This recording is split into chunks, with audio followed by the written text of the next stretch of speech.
y seguridad.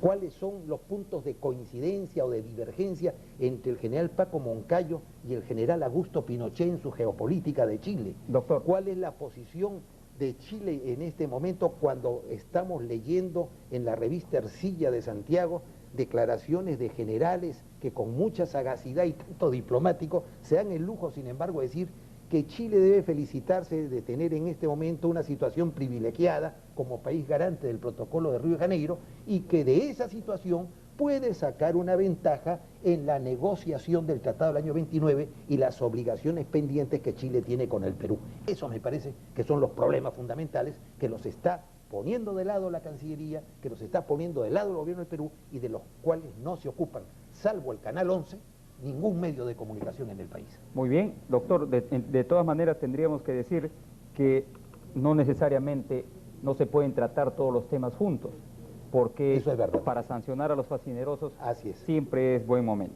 Así es. Damos cuenta ahora de nuestro nuevo contacto telefónico. ¿Cree usted que el cese de los 117 diplomáticos ha resultado negativo para el servicio exterior?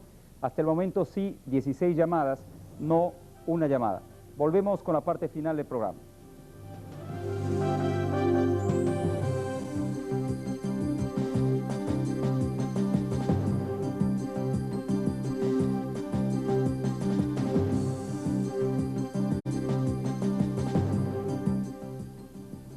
Parte final del programa donde tratamos los entretelones del servicio diplomático y la crisis en Torre Tagle. Doctora Moretti, independientemente entonces de las urgencias actuales y del conflicto con el Ecuador y de muchas cosas que evidentemente son preocupantes, hay que sanear las instituciones, hay que señalar a los ladrones, ¿no es cierto? Hay que sancionarlos y que todo quede en la normalidad, para que no haya un sentimiento de que se está apañando a gente que actúa mal. ¿No es así? De esa manera también se robustecen las instituciones, ¿o no? Indudablemente que la moralidad pública está muy venida a menos, no solamente de ahora, desde hace muchos años. Indudablemente que las instituciones, los funcionarios públicos, en fin, los empleados o servidores, de una u otra manera, han lucrado con los bienes, con el dinero que le corresponde al pueblo. Por un lado, se sacrifica al pueblo y por otro lado, con mucho acierto, por ejemplo, este nuevo Código Penal, que está vigente a partir de abril del 91, se sanciona con mayor drasticidad a aquellos que abusen, utilicen, se apropien o malversen, utilicen de un mal uso de bienes que son dedicados a una asistencia social. Digamos, hemos visto en gobiernos anteriores que se produjo un aluvión, en el caso de Ranraíz, el caso de Huaraz, vinieron una serie de donaciones, se dispuso de estos bienes, pasó el tiempo y a las finales jamás, al menos que yo recuerde, no se sancionó a ningún funcionario. Y eso no debería ocurrir. No debe ocurrir. ¿Usted diría entonces que en este caso específico hay que apretar? Indudablemente que le corresponde al Ministerio Público. Y no bajar la guardia. Y le corresponde al Procurador Público del Ministerio de Relaciones Exteriores ejercitar las acciones, realizar todas las diligencias a fin de que se llegue a una sentencia previa investigación pertinente, se acredite la comisión del delito de peculado o malversación de fondos según el caso y se establezca la responsabilidad y la sanción para quienes en una u otra forma están vinculados a la comisión de estos hechos delictivos. Muy bien, doctor Benavides Correa, usted tiene más mapas que el archivo de límites. Bueno, que no se llegó a crear. No necesito tener muchos mapas del archivo de límites. Me basta tener uno acá, que es una verdadera primicia en este momento. Sí. Es un mapa publicado. Ahí lo vamos a mostrar acá. En el Atlas Geográfico Universal, que se editó en París el año 1914 por la librería de la viuda del señor Bouret. Este mapa es un mapa extraordinario. Un mapa del Perú enorme, ¿no? Porque siendo un mapa del año 1914, es un mapa de época anterior al protocolo de Río de Janeiro, que es del 29 de enero de 1942. La línea de frontera que separa al Perú del Ecuador no es una línea arbitraria. Esto está además explicado en el Atlas, en la primera parte. Está prácticamente en Cuenca, ¿no? Es la que corresponde a la Real Cédula de 1802 que expidió el rey de España con la aprobación en pleno del Consejo de Indias. Según esta Real Cédula de 1802, que es la única que marca frontera entre el Perú y el Ecuador antes del protocolo de Río de Janeiro, el Ecuador no tenía absolutamente ninguna presencia ni en el Marañón ni en el Amazonas. Algo más, la cordillera del Cóndor en sus dos vertientes, oriental peruano y occidental, estaba en territorio peruano. De manera que, si con posterioridad al año 1914, en que funciona amparando los derechos del Perú la Real Cédula de 1802, viene el protocolo de Río de Janeiro más al sur, resultaría un hecho tremendo y fundamental, que es una infamia del Ecuador y de quienes lo secundan, sostener que el Perú mutiló al Ecuador en el protocolo de Río de Janeiro con 250.000 kilómetros cuadrados y lo privó de sus derechos amazónicos, porque por el contrario, lo que ocurrió con el protocolo de Río de Janeiro es que fue el Perú el que le hizo una cesión de 110.000 kilómetros al Ecuador. Muy interesante este mapa, doctor, muchas gracias por haberlo traído al programa. Efectivamente aquí se ve que la cordillera del Cóndor es enteramente peruana, por lo menos en este mapa de 1914, y perdimos bastante terreno en todas nuestras fronteras, por el norte, por el sur. Sí, pero en este caso específico lo fundamental es que esto demuestra toda la campaña difamatoria que sigue el Ecuador contra el Perú y que carece por completo de todo fundamento. Lo que el Ecuador hace para alimentar el mito amazónico ecuatoriano es poner en sus mapas posteriores al protocolo de Río de Janeiro, en la línea que recorren el río Marañón y el río Amazonas, la inscripción Protocolo Pedemonte Mosquera de 1830, que sería el que aparentemente le habría dado esa presencia al Ecuador hasta estos ríos peruanos.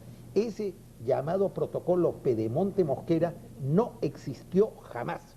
Cuando hubo un proceso arbitral sometido por el Ecuador y el Perú al rey de España y que debió concluir en 1910 con un fallo, sentencia o laudo del rey de España que iba a ser a favor del Perú, se creó una situación gravísima y el Perú y Ecuador estuvimos a punto de ir a la guerra. Ahí se demostró la inexistencia del protocolo Pedemonte Mosquera. Fue un instrumento fraguado en circunstancias en que el Ecuador todavía no había nacido a la vida independiente y no existía. La Gran Colombia se había disuelto ya. Mosquera no era plenipotenciario en el Perú y el señor Pedemonte había dejado de ser ministro de Relaciones Exteriores. Muy bien, muchas gracias, doctor Benavides Correa. Todo el mundo viene aquí a decirnos que ya acaba el tiempo. Todo el mundo viene, la productora, la asistenta, el asistente, todo el mundo viene. Bueno, doctor, usted está de candidato, ¿no es cierto? Así es, pero si ya no está funcionando. Ya no está funcionando, creo que ya nos sacaron del aire. Bueno, entonces ya no digo, nos han hecho el 8. No, el 8 lo vamos a hacer a otros, ¿ya? Usted es número 8 en la, sí, así es. En la lista de la... Muy bien. ¿Cree usted que el cese de los 117 diplomáticos ha resultado negativo para el servicio exterior? La pregunta que formulamos hoy, sí, 36 llamadas, no, una sola llamada. 97% por el sí, 3% por el no. ¿Por qué sí? Porque no todos los diplomáticos fueron culpables. Han sacado a los más experimentados que sabían lo que es el manejo de relaciones exteriores. No han tenido oportunidad para defender su honor. ¿Y por qué no? Porque la mayoría de ellos son culpables, tienen nexos con narcotraficantes, otros han robado en sus propias embajadas. Lo que dicen nuestros televidentes. Llegamos a final del programa. Muchas gracias, doctora Moretti. Nos vemos el próximo lunes a las 8 de la noche. Por hoy, gracias. Buenas noches.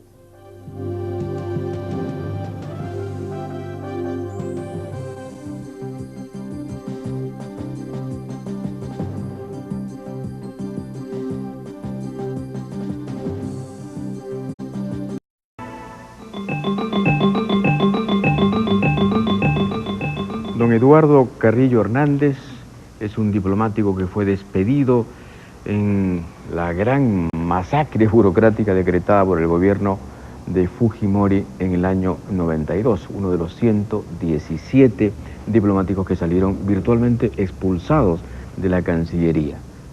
Ha cumplido con todos los requisitos y ha logrado ejecutorias de la Suprema, es decir, sentencias de las más altas instancias judiciales. Pero no le hacen caso. A la Cancillería no le da la gana, así de sencillo, de acatar mandatos del Poder Judicial. Y en el colmo del abuso, cuando ya había una orden judicial de reposición, la Cancillería lo ha vuelto a despedir. Esta es una historia increíble si habláramos de un país formalmente instalado en el Estado de Derecho. Sería inverosímil que esto sucediera. Pero en fin, nos ha pasado, nos sigue pasando y ojalá que esto lo paremos, ¿no?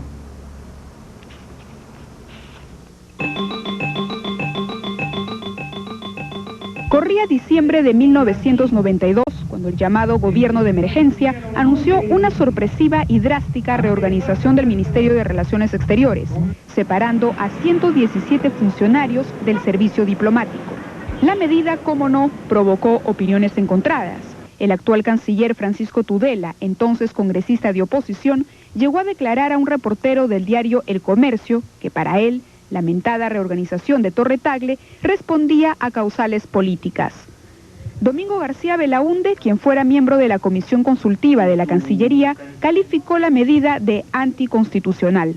Bueno, esto fue hecho entre gallos y medianoche, a final de año, con fe de ratas, con un suplemento que nunca circuló, esas cosas, pues, esas maniobras que se hacen en el peruano, ¿no? Y que nos avergüenzan todos los días. Fue totalmente irregular, pero se aplicó. El ministro Eduardo Carrillo Hernández, quien hasta el 29 de diciembre de 1992 era subinspector de Inspectoría General de la Cancillería, fue uno de los 117 cesados. Lo curioso es que cuando fueron obligados a abandonar sus cargos, Carrillo y el inspector general Mario Pareja Lecaros concluían una minuciosa investigación que ponía al descubierto un escandaloso caso de malversación de fondos en la Cancillería. Tanto el inspector general de ese entonces, embajador Mario Pareja, y yo, junto con el equipo que nos asesoraba, llegamos a la conclusión de que existían indicios razonables de la comisión del delito de malversación de fondos. Desde ese momento empezaron a producirse una serie de situaciones totalmente irregulares que nos empezaban a perjudicar concretamente al ex inspector general y a mí. Atropellos innumerables. Atropellos que en un momento determinado llevaron a que yo fuera separado del cargo y lo más grave de todo, no se me daba justificación alguna de por qué se hacía. Según Carrillo, 8 millones de dólares que debieron ser invertidos en la construcción de un local para el archivo de todos los documentos que sustentan nuestros derechos territoriales habían sido gastados en almuerzos, agasajos, movilidad y gasolina para diversos funcionarios, entre otros. La denuncia, no obstante, llegó a la prensa, que criticó la actitud de oídos sordos adoptada por el entonces canciller y primer ministro Óscar de la Puente Raigada. La Contraloría, a cargo de María Herminia Drago, destituyó a la abogada Fara Pérez Esteves, luego que redactara un informe que favorecía a la investigación de Carrillo. La Contralora declararía: se trata de asuntos chiquititos. Lo interesante es que algún tiempo después, la fiscal Flor de María Maita continuó las investigaciones. El caso se ventila con algunos agravantes en la Corte Suprema de Lima. El 2 de febrero de 1993, el ministro Eduardo Carrillo interpuso una demanda de acción de amparo ante el 23º Juzgado Civil de Lima, solicitando se dejara sin efecto su cese. Yo interpongo el 2 de febrero de 1993 una acción de amparo. Porque no existía esa causa. Así es. Y no solamente eso, sino por haberse violado los derechos constitucionales que eran, por ejemplo, los que se precisaban muy claramente. Primero, el de estabilidad laboral. En segundo lugar, ¿no?, el de defensa, porque nunca se nos dio oportunidad de conocer por qué se nos cesaba y si se nos atribuían algunos cargos, la posibilidad de poder descargarlos como lo manda la ley. Y en tercer lugar, algo que fue muy grave, contra el honor. 3 años después, y luego de obtener fallos favorables en primera instancia y más tarde en la Corte Superior de Lima, la Sala de Derecho Constitucional y Social de la Corte Suprema emitió su fallo inapelable el 12 de septiembre de 1995. La justicia dio la razón a Carrillo. El 29 de noviembre de 1995, o sea, del año pasado, ¿no?, se publique en El Peruano la Ejecutoria Suprema. Yo estaba en el extranjero.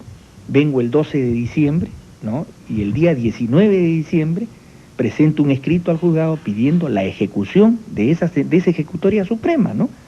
El juzgado muy acertadamente determina, ¿no?, que yo debo ser reincorporado en el Ministerio de Relaciones Exteriores, en el cargo que tenía, que era el de subinspector, ¿no?, aparte que debían pagarme todo el dinero que dejaron de abonarme, ¿no?, en fin, reconocerme una serie de situaciones que por derecho me correspondían y de las cuales había sido privado injustamente. Cancillería, sin embargo, no acusó recibo, ignoró el fallo de la Suprema y dijo: aquí no pasa nada. El diario El Peruano nunca publicó la reposición en su cargo del ex subinspector. Eduardo Carrillo decide reclamar entonces la ejecutoria de sentencia ante el 23º juzgado. La justicia nuevamente le da la razón. Desacatar un fallo judicial sería incurrir en responsabilidad penal. Eso es gravísimo. Yo no creo que ningún ministro, ningún funcionario de la parte pertinente personal o correspondiente se pueda arriesgar a eso. Hay otras maneras digamos, de no cumplir. Hay otras maneras de mediatizar ese tipo de conquistas de amparo. Por ejemplo, se incorpora a un diplomático y se le puede dar un puesto secundario, ¿no? Así que hay muchas maneras de hacerlo y se han hecho, ¿no? Finalmente, cosa paradójica, Carrillo es notificado de un nuevo y definitivo cese en sus funciones diplomáticas. Esta vez el argumento era cumplimiento con su tiempo de servicios. Es decir, a los 7 años que yo tengo efectivos en la categoría, me suman los más de 3 años que viene tomando para mí esta acción de amparo. Yo durante 3 años he estado privado de oportunidades de ascenso. Más aún, le cuento una cosa que para mí fue muy dolorosa. Cuando yo fui cesado, ese año, en el cuadro de méritos de 31 ministros, yo figuraba en el cuadro de méritos en 4º lugar. Y tenía muchas expectativas para el ascenso porque era la 3ª o 4ª vez que yo me presentaba a la categoría de embajador, al ascenso a la categoría de embajador. Ahora resulta que Carrillo Hernández tampoco tiene derecho a su compensación por tiempo de servicios. Y esta es otra historia. Luego del cese masivo, la Cancillería emitió 117 cheques por este concepto, entre ellos uno a nombre del ex subinspector. Carrillo decide depositar la suma, 1.649 soles, en el Banco de la Nación, bajo la modalidad de una consignación judicial. El dinero devuelto quedaría así guardado en la Procuraduría de la Cancillería, hasta que se resolviera finalmente la acción de amparo. Pues bien, el dinero al parecer se hizo humo, pues hasta hoy Carrillo dice no haber recibido un solo centavo. En la Cancillería, ¿cómo se ve el desorden que hay en la parte administrativa, ¿no?, de que solo figura, ¿no?, el dinero que salió como compensación de por tiempo de servicios, pero no figura lo que sí obra en el expediente principal de la acción de amparo y hasta en 3 oportunidades, porque yo me encargué de pedir al juzgado una copia certificada en realidad de esa consignación, de ese expedientillo de consignación, ¿no? No figura haber regresado ese dinero a la Cancillería. El caso de este exfuncionario del Ministerio de Relaciones Exteriores ha enfrentado a Torre Tagle con el Poder Judicial, que esta vez ha demostrado que cuando quiere, puede.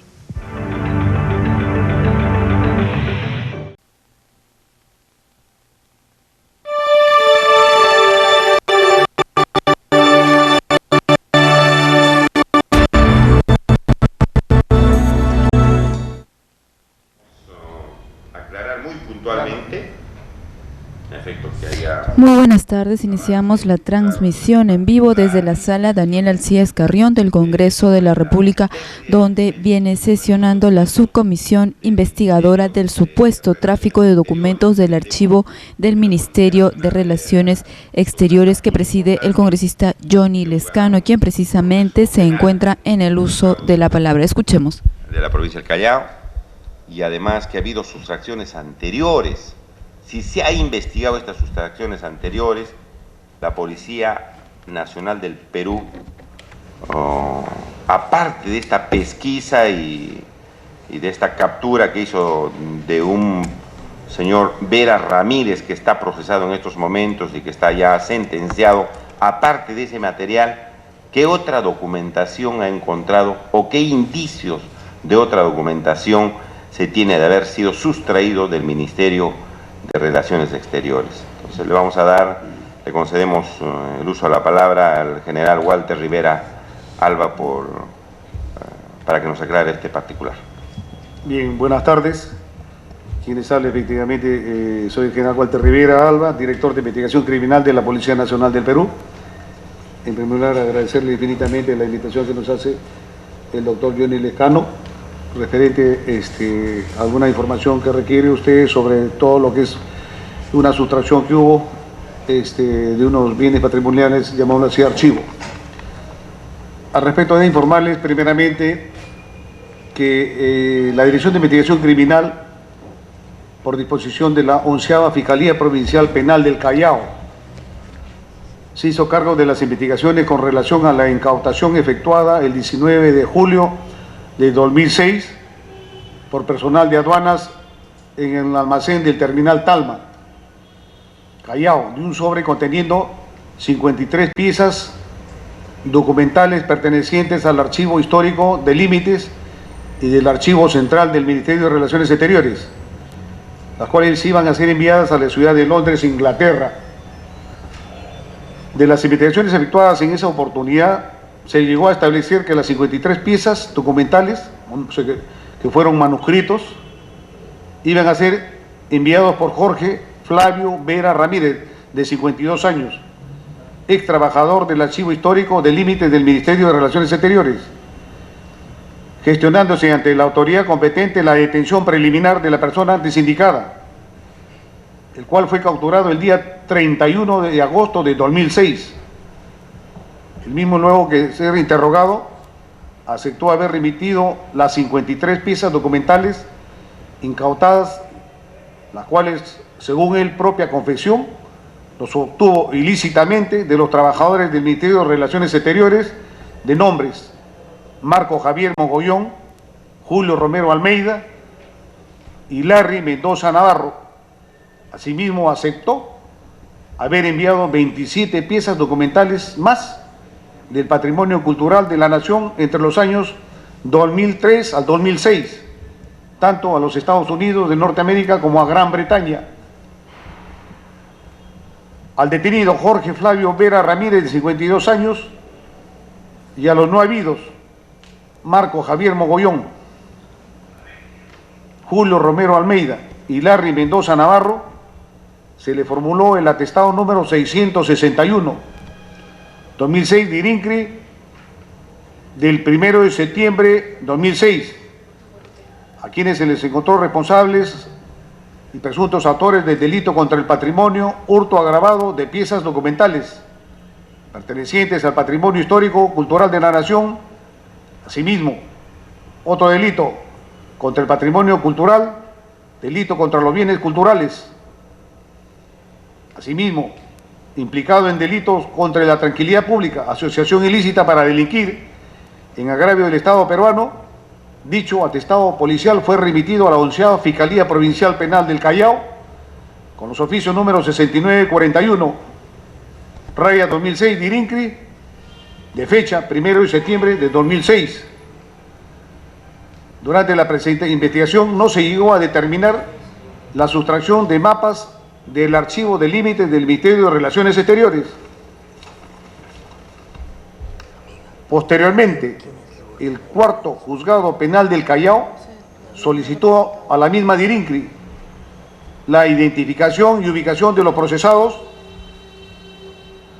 Steven Rapp, Bruce Gimelson, David Lorenger, Rafael Salomón, Víctor Vera, Bud Hecton, Sophie Dupri y Barry Larguez, quienes se encuentran como no habidos y comprendidos en el atestado policial que nosotros le formularon, conforme copia que he traído para mostrarles a ustedes, habiéndose formulado al respecto el parte 1625 del 2007, de fecha 19 de octubre del presente año, el cual fue remitido a dicha judicatoría con el oficio número 10993, raya 2007, DIRINCRI, División de Robos, de la fecha 22 de octubre de 2007. Se ha venido colaborando en todo momento con las autoridades competentes del 4º Juzgado Penal del Callao, asimismo con la 11ª Fiscalía Provincial del Callao, así como las Procuradurías de la Cancillería y del Ministerio de Justicia. He de señalar, conforme a la pregunta del doctor Lescano, ya no ha habido otra intervención referente a bienes patrimoniales en lo que es referente a manuscritos. Eso es todo. Cuanto a su pregunta le puedo responder. General, una aclaración, por favor. Se refiere, a ver, una primera aclaración del registro de límites o archivo histórico de límites. ¿Qué es lo que se había sustraído y lo que se pretendía enviar? Primera pregunta. Y lo segundo, se dice que se había enviado 27 piezas más entre los años 2003 y 2006. ¿Cuáles son estas piezas? ¿Qué cosa eran? ¿Qué se ha podido indagar por parte de la policía? Esas dos preguntas sí tendría la amabilidad de contestar. Y al respecto, doctor, si usted me permite, con toda la cortesía del caso, puedo correr esa pregunta que lo conteste el personal que estuvo el año pasado, toda vez que yo tengo recién medio año. Con todo gusto. El general... Y yo me he traído al personal que están a mi espalda y que ellos conocen más pormenorizado en la investigación. Con todo gusto. Adelante. ¿Quién va a hacer uso de la palabra?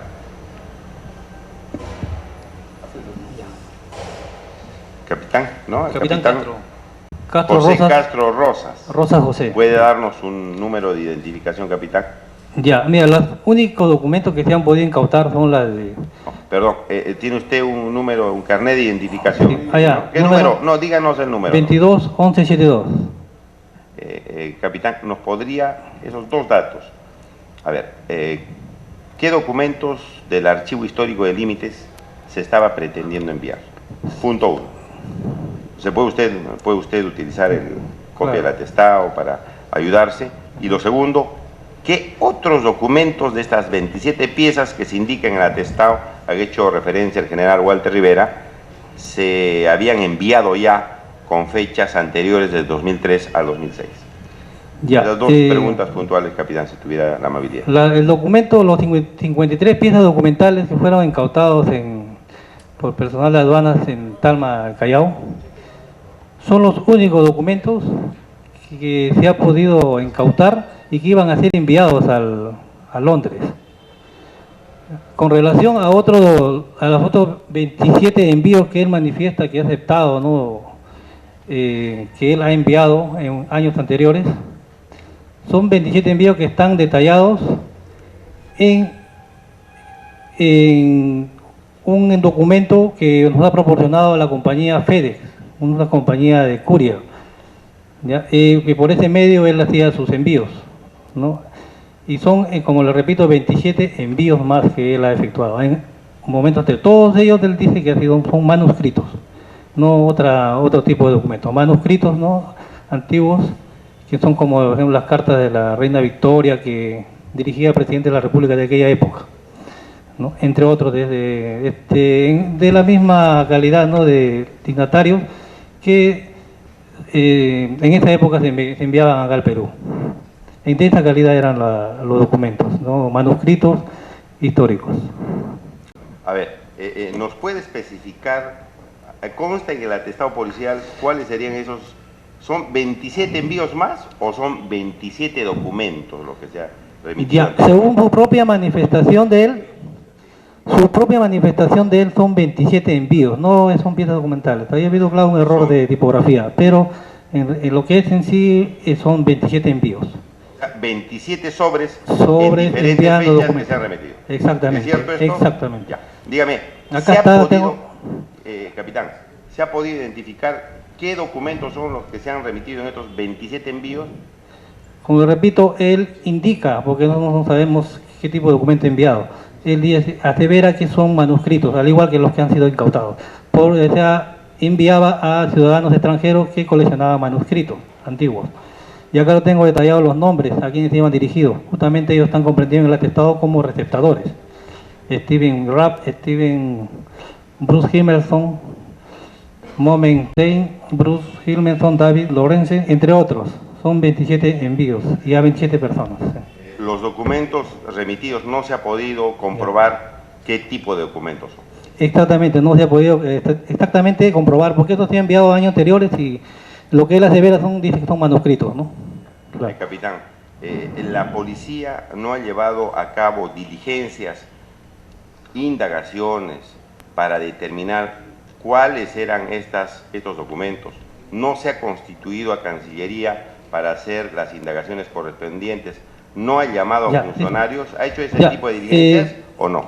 Ya, mire, con relación a la diligencia que hemos efectuado el personal policial, hemos solicitado a la Cancillería el inventariado de todo el material que puede haber sido sustraído, lo cual hasta la fecha no nos habían alcanzado, pero por la demora del tiempo, la detención se produjo el 31 de agosto del año 2006, 24 horas nomás para tenerlo detenido y teníamos que pasarlo al Poder Judicial, ¿no? Entonces ya, una vez que ha estado en manos del Poder Judicial, hemos esperado las ampliaciones y cualquier otra diligencia que podamos realizar. Inclusive solicitamos la detención preliminar de los 3 trabajadores más que estaban comprendidos, pero la Fiscalía ya no nos ha querido aceptar, indicando que ya está el caso en manos del Poder Judicial y ellos iban a disponer a disponer sobre el particular, no cualquier otra diligencia.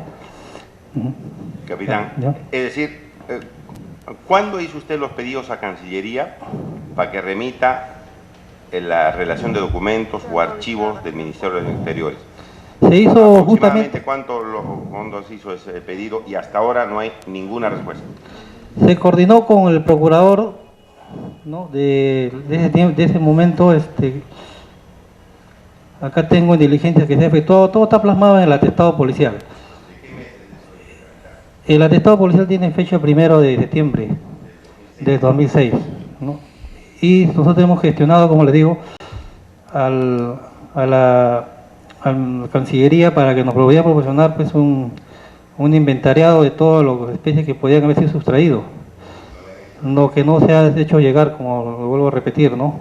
Acá, por ejemplo, dice oficio 664-17, se solicitó a la Procuraduría Pública del Ministerio de Justicia se informe técnico respecto a piezas sustraídas del archivo físico de límites y del archivo central del Ministerio de Relaciones Exteriores, ¿no? ¿El oficio a quién va dirigido, me dice?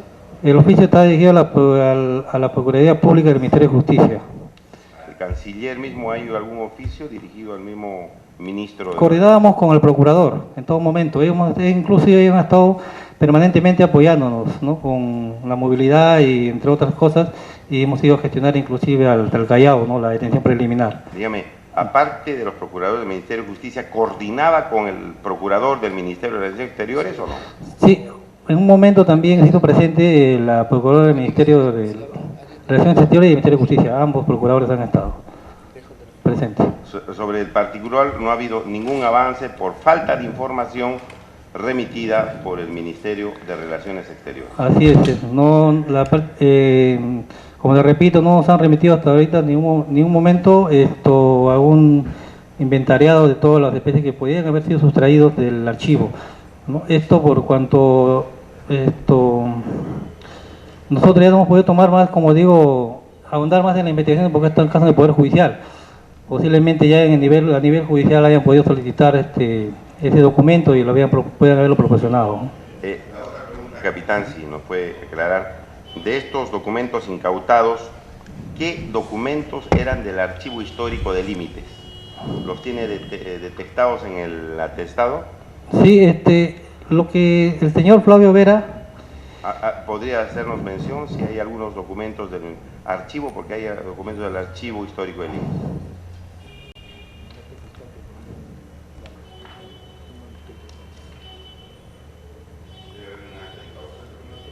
Sí, hay un auto fiscal.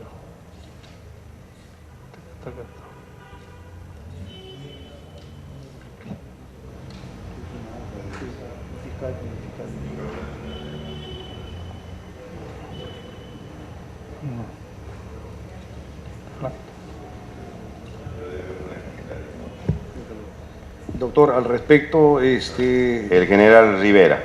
Quiero ir ahondando mientras buscan el acta.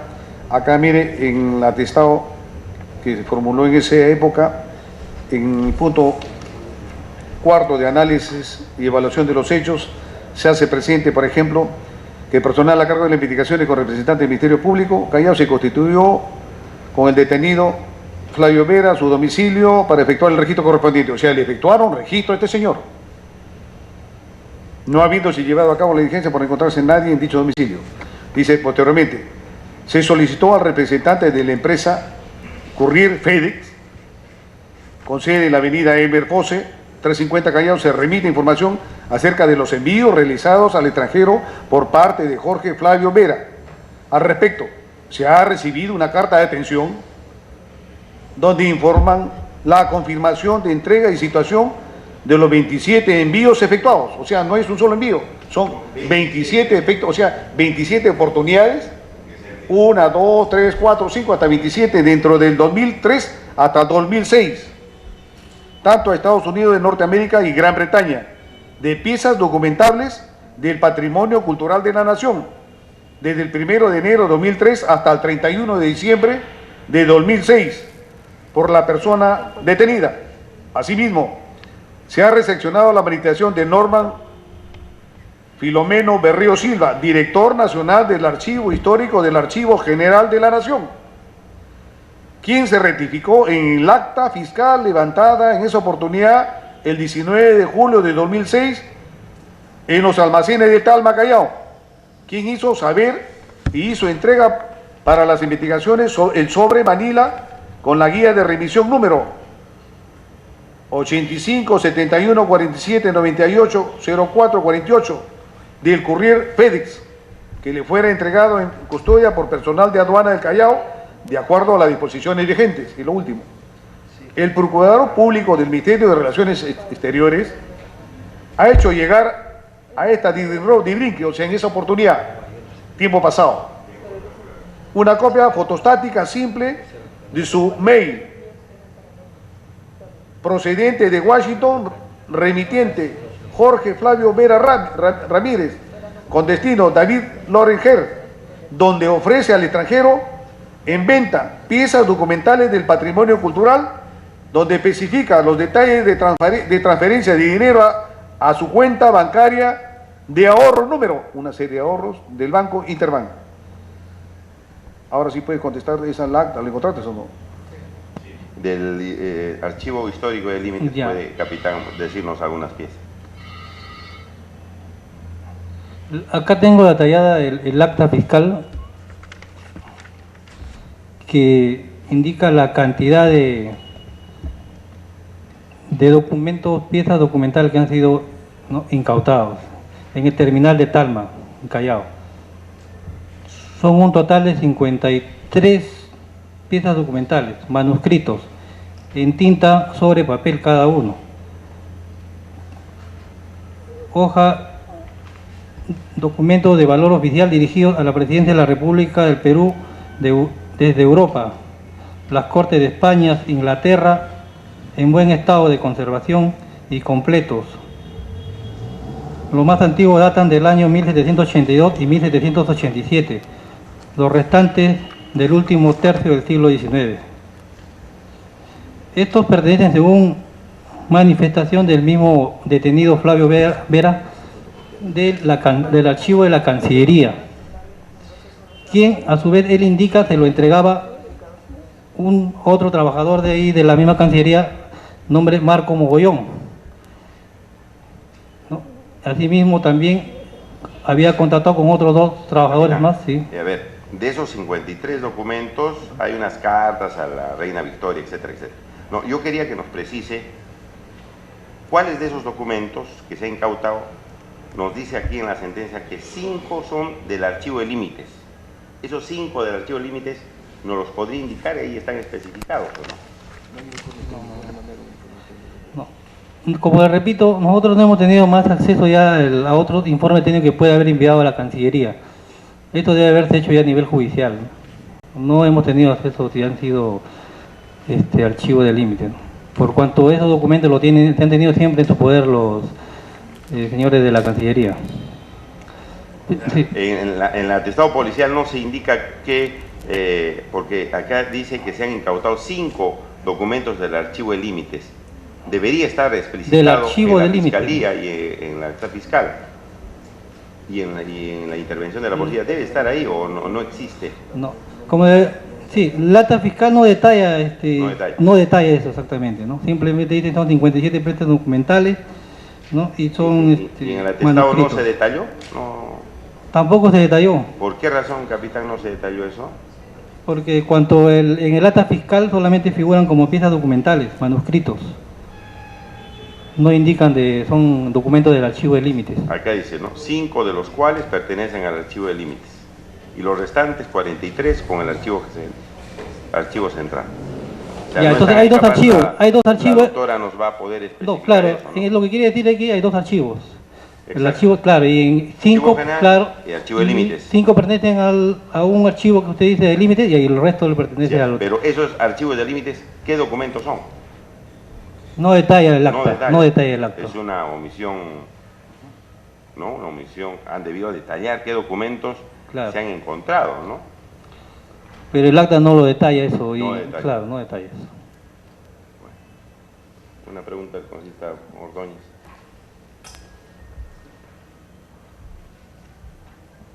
Por su intermedio, presidente.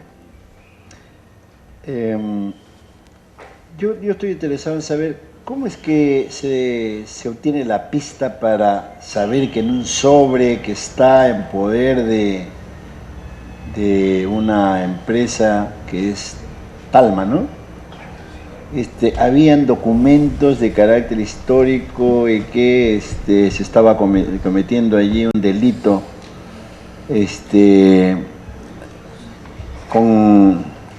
con este sobre que contenían estas 53 piezas. Yo sí tengo interés en que me lean todas las piezas, sean o no de carácter de límites, en las que están consignadas allí en segundo lugar.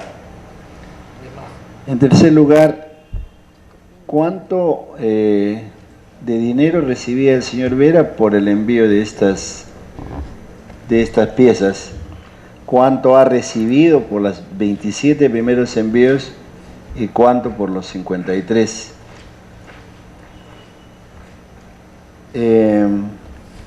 Yo quiero saber qué ha hecho la policía para conseguir la captura de los receptadores extranjeros. Y además, si ustedes han en este documento que ustedes le llaman atestado, ha declarado el jefe inmediato del señor Vera. Si se ha consignado ahí, ¿por qué con tanta facilidad pudo extraer tantos documentos esta persona y se ha contado con la complicidad de algunos jefes superiores? Bien, General Rivera puede hacer uso de la palabra. Bien, el que le habla le va a contestar algunas preguntas de lo que yo no puedo hacerlo conforme estamos lo estipulado, lo va a hacer la persona que estuvo en aquella oportunidad. Bien, nosotros la policía tomamos conocimiento de ese hecho delictuoso por intermedio de la 11ª Fiscalía. ¿Cuándo? El 19 de julio de 2006. ¿Qué pasó en esa oportunidad? El personal de aduana fue la que intervino en primera instancia. ¿En dónde? En el almacén terminal de Talma. O sea, aduanas interviene en el almacén terminal de Talma, Callao, y detecta que hay un sobre conteniendo 53 piezas documentales pertenecientes al archivo histórico. A ver, general, ¿me permite? Sí. Presidente, por su intermedio. Salvo que el remitente haya señalado expresamente de que el contenido del sobre son piezas de ese carácter, se puede intervenir. Pero él ha declarado efectivamente que iban ahí piezas documentales de carácter histórico. ¿Así decía el envío? ¿Lo dijo? No. No lo había consignado según... Entonces, ¿cómo se detecta? Lo puso como correspondencia, entonces, pero por la suciedad que tiene aduanas también, que muchas veces efectúa intervenciones no solamente de patrimonio cultural, sino también de otros ilícitos penales, como drogas, armas.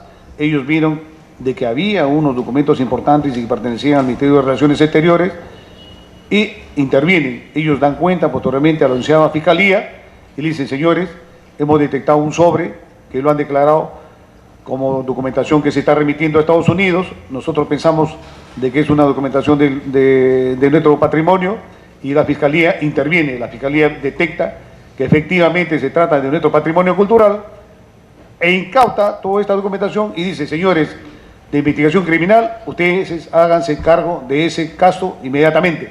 Es ahí que nosotros tomamos recién conocimiento de todo este hecho delictuoso. Posteriormente ya nosotros procedemos a efectuar y solicitar la detención preliminar de este Flavio Vera, y es el quien ya nos da la pauta correspondiente. General, por su intermedio, presidente, ¿de qué tamaño era el sobre? ¿Usted ha intervenido directamente, ¿Tú no puedes explicar de qué tamaño es el sobre? No. El sobre que nos ha mostrado la Cancillería, porque yo lo he tenido, ese sobre, es un volumen de así exactamente. No, de este volumen, un poco más grueso, pero es más o menos este volumen. Ya. Y entonces ellos le han sacado fotocopia y ya nos han dado una para tener nosotros. Y la que está obrando ahí en el atestado, en un anexo. Ya. Pero Bien, referente a las otras preguntas que nos hace el doctor, he de señalar de que según consta acá en la declaración de este sujeto, Jorge Flavio Vera, él señala acá, mire, de que textualmente dice, esta organización criminal dice que lo remitían todo esto a Estados Unidos de Norteamérica y Gran Bretaña,